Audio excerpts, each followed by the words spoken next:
क्या आपने mediclaim policy ली है? मेडिक्लेम पॉलिसी लेके रखने से आप इतने ज़्यादा टेंशन फ्री रहेंगे। शुरू में प्रीमियम देते वक्त आपको तो ये चुभेगा और ये चुभना भी चाहिए, क्योंकि प्रीमियम काफ़ी ज़्यादा होता है। ज़्यादा होने के बावजूद अभी ज़्यादा लग रहा है जब तक आपने क्लेम नहीं लिया। जैसे ही आप क्लेम लेंगे कभी भी आपको लगेगा कि ये आप सबसे पहले इसका डेट याद रखेंगे कि मुझे इसका पे करना है प्रीमियम।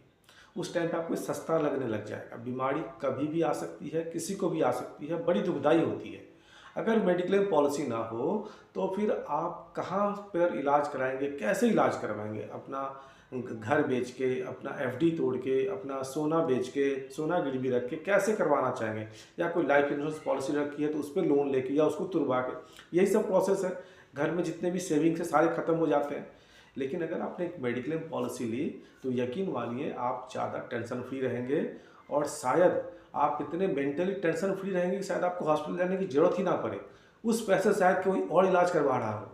तो आप कोशिश करिए कि एक मेडिक्लेम पॉलिसी ज़रूर लेके रखें। अगर आपका कॉर्पोरेट पॉलिसी भी चल रहा है फिर भी आप एक लेकर रखें अपना पर्सनल, क्योंकि कॉर्पोरेट पॉलिसी में अगर आपका प्राइवेट जॉब है तो आप कहीं भी मूव करते रहते हैं, इस कंपनी से उस कंपनी, दूसरे से तीसरे, ऐसे मूव करते रहेंगे।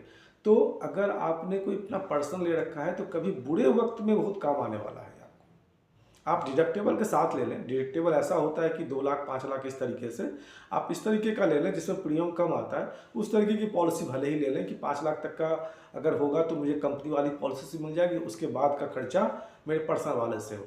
तो ये पॉलिसी भी आप ले सकते हैं। अलग अलग कंपनियों में अलग अलग तरीके से, जैसे एचडीएफसी में है डिडक्टेबल के साथ ऑप्टिमा सिक्योर, उसमें आप ले लेंगे तो अगर 5 लाख का डिडक्टेबल लेते हैं, 5 लाख का आप अपने ऑफिस वाले कंपनी से इलाज करवाइए, उसके बाद आपको यहाँ से करवाइए, उसका प्रीमियम बहुत सस्ता होता है।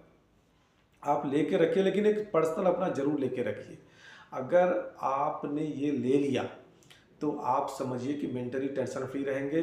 काफ़ी लोग इसलिए नहीं लेते कि ये महंगा होता है। महंगा तभी तक लगता है जब तक आपने इसका क्लेम नहीं लिया।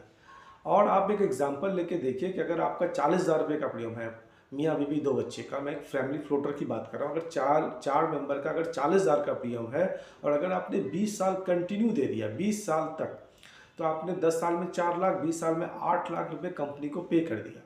20 साल में 8 लाख।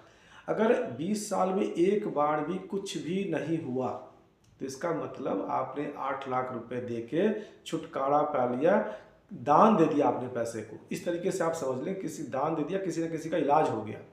लेकिन अगर एक बार भी जरूरत पड़ी ना, पूरे 20 साल के टेन्योर में एक बार भी जरूरत पड़ी, तो यह ब्याज समेत पता नहीं कितना मल्टीपल में आपके पास ये ट्रीटमेंट ले लेंगे।